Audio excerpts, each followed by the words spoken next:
बिस्मिल्लाहिर्रहमानिर्रहीम। अस्सलाम वालेकुम गाइस, कैसे हैं आप सब। उम्मीद करता हूँ आप सब खैरियत से होंगे।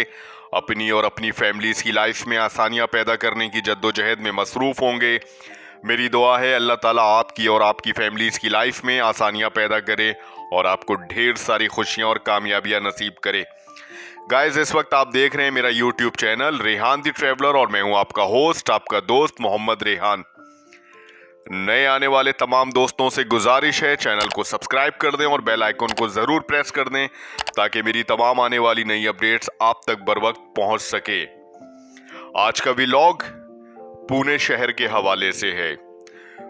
पुणे भारतीय रियासत महाराष्ट्र का दूसरा बड़ा शहर है और इसे रियासत का सकाफती दारुल हुकूमत भी समझा जाता है। इस शहर में एक इंतजामी डिवीजन का सदर दफ्तर भी है जिसे बाज़ाब्ता तौर पर पुणे डिवीजन के नाम से जाना जाता है। पुणे की तकरीबन 1600 साल की शानदार तारीख है। 5वीं सदी के पाताल शोरगार पुणे की पुरानी बस्तियों का सबूत देते हैं। राष्ट्रकूट बादशाहों ने पनीशोर नामी शिव का एक खूबसूरत मंदिर बनाया था जो 13वीं सदी में शहर पर सुल्तान के हमले के दौरान तबाह हो गया था। चूंकि पुणे रियासत महाराष्ट्र में है इसलिए ज्यादातर बाशिंदे नस्ली मराठी हैं। पुणे पर वक्त के साथ मुख्तलिफ मकामात पर राष्ट्रकूट खानदान, अहमदनगर सल्तनत, मुगलों और आदिल शाही खानदान की हुकूमत रही है। 18वीं सदी में यह शहर मराठा सल्तनत का हिस्सा था और पेशवाओं की नशिस्त मराठा सल्तनत के वज़राए आज़म थे। तीसरी एंग्लो मराठा जंग में पुणे पर बरतानवी ईस्ट इंडिया कंपनी ने कब्जा कर लिया था। पुणे पर बरतानवी राज के खिलाफ मज़ाहमत का एक बड़ा मरकज था। 1947 में अंग्रेजों से हिंदुस्तान की आजादी के बाद पुणे ने बहुत ज्यादा तरक्की की। पुणे में आजादी हिंद के बाद काबिल जिक्र यूनिवर्सिटियों, कॉलेजों, इंतजामी स्कूलों और नए रिसर्च सेंटर का कयाम अमल में लाया गया और यही वजह है कि इसे ऑक्सफोर्ड ऑफ द स्टेट का लक़ब दिया जाता है। यह शहर अपनी गाड़ियों की सनत के लिए जाना जाता है। बड़ी तादाद में ऑटोमोबाइल कंपनियों जैसे कि Bajaj Autos, Tata Motors, Mahindra and Mahindra, Mercedes Benz, Force Motors, General Motors, Land Rover, Jaguar, Renault, Volkswagen जैसे मैन्युफैक्चरिंग प्लांट शहर में कायम हैं। सीरम इंस्टीट्यूट ऑफ इंडिया हजम के लिहाज से दुनिया का 5वां सबसे बड़ा वैक्सीन तैयार करने वाला इदारा भी पुणे में कायम है। ये कहना गलत नहीं होगा कि ये तारीखी शहर अपनी तालीमी, सकाफती, सनती वर्से को कायम किए हुए है। यही वजह है कि शहर भर में कदीम सकाफती रंग भी नजर आते हैं। शनिवार वाड़ा जो कभी पुणे में पेशवा गवर्नर्स की नशिस्त थी, एक 286 साल पुरानी हवेली है और शहर में फन तामीर की बेहतरीन मिसालों में से एक है। ये अब महाराष्ट्र के मशहूर सयाहती मकामात में से एक है। ये अजीम हवेली पेशवा बाजीराव अव्वल ने खुद पेशवाओं की रिहाइश गाह के तौर पर बनवाई थी। अगरचा वाडा फिलहाल 625 एकड़ के रकबे पर मुहित है, लेकिन अपने उरूज के दिनों में इसने खुद शहर के तकरीबन पूरे इलाके का अहाता किया।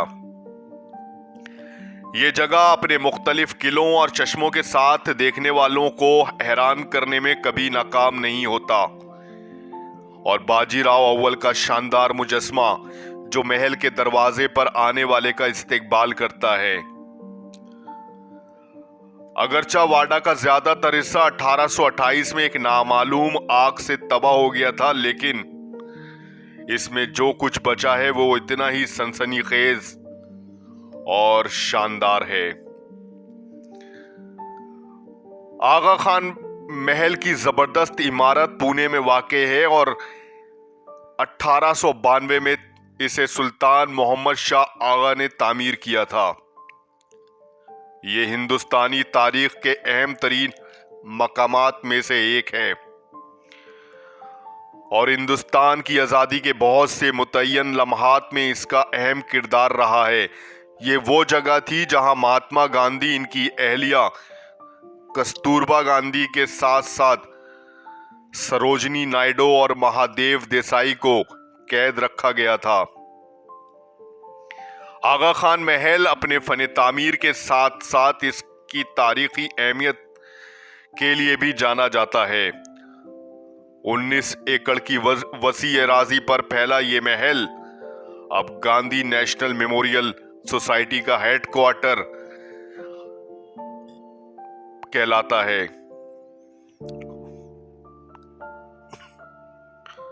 सुल्तान ने महल को पड़ोसी इलाकों के गरीबों की मदद के लिए बनाया जो कैद की जद में थे। कस्तूरबा गांधी और महादेव देसाई की याद में आर्किटेक्ट चार्ल्स कोरिया ने महल के अहाते में इनकी यादगारें बनाई थी। महल में एक अजायब घर है जिसमें तस्वीरों का भरपूर जखीरा है। गांधी के जाती सामान की तरह दीगर अशिया भी हैं। इस महल की जमीन में महात्मा गांधी की राख भी दफन है। 2003 में इस यादगार को कौमी अहमियत का हामिल करार दिया गया था।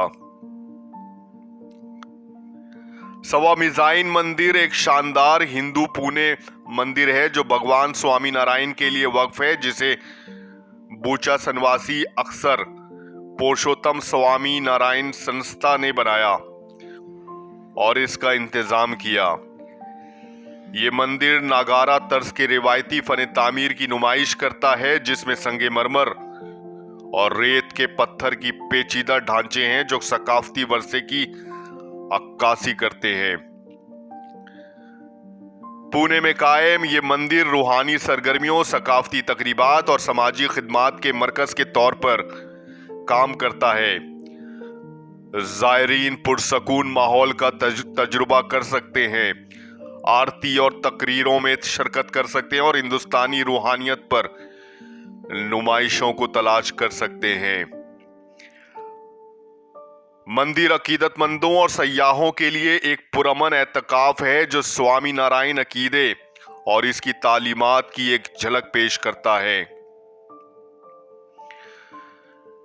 कटराज सांप पार्क राजीव गांधी चिड़ियाघर में सयाहों की सबसे ज्यादा देखे जाने वाली और पसंदीदा जगह है जो हिंदुस्तान में पुणे शहर के करीब कटराज में वाक़े है। राजीव गांधी एक मशहूर और अजीमुशान चिड़ियाघर है जो 130 एकड़ के रकबे पर फैला हुआ है और इसका इंतजाम पुणे म्यूनिसिपल कॉरपोरेशन के जेर इंतजाम है। इसे 3 हिस्सों में तकसीम किया गया है: मरकजी चिड़ियाघर, जानवरों का यतीम खाना और सबसे मशहूर कटराज सांप पार्क। सांप पार्क ने अपने सांपों, रेंगने वाले जानवरों, परिंदों और कछुओं के वसी जखीरे के जरिए हजारों ज़ायरीन को गैर मामूली और दिलकश जंगली हयात से आशना करने में कामयाबी हासिल की है। सिंघाट किला के बारे में ख्याल किया जाता है कि यह 2000 साल पुराना ढांचा है जिसे इब्तिदाई तौर पर कोंडाना के नाम से जाना जाता था। कौंदेश्वर मंदिर की मौजूदगी और गारों पर कुछ नक्शो निगार इस इम्कान की निशानदही करते हैं कि 14वीं सदी के अवाइल तक इस किले पर नागनायक की हुकूमत थी जो एक कुली बादशाह थे, लेकिन 1328 में मोहम्मद बिन तुगलक ने इस पर कब्जा कर लिया। बाद में जब पुणे की शाहजी भोसले के हवाले कर दिया गया तो किले का इंतजाम शाहजी ने इस जमाने में इब्राहिम आदिल शाह अव्वल के कमांडर के तौर पर खिदमत अंजाम दी। राजमाची महाराष्ट्र के गोंडगन इलाके के सह्याद्री पहाड़ी सिलसिले में वाक़े है और ये एक छोटा सा गांव है। राजमाची इस तारीखी किले के लिए मशहूर है जिसमें 2 मजबूत चोटियां हैं, श्रीवर्धन और मनोरंजन किले जो लूनावाला और खंडाला की 2 मशहूर पहाड़ियों के करीब वाक़े है। किले की बुनियाद पर गांव अधिवाड़ी जो राजमाची का दूसरा नाम है। राजमाची ने शिवाजी महाराज, शहंशाह औरंगजेब, शाहू महाराज और आखिरकार बरतानवी राज से कई हाथ बदलते देखे हैं। राजमाची का किला सैर करने वालों और एडवेंचर के शौकीनों में मशहूर है।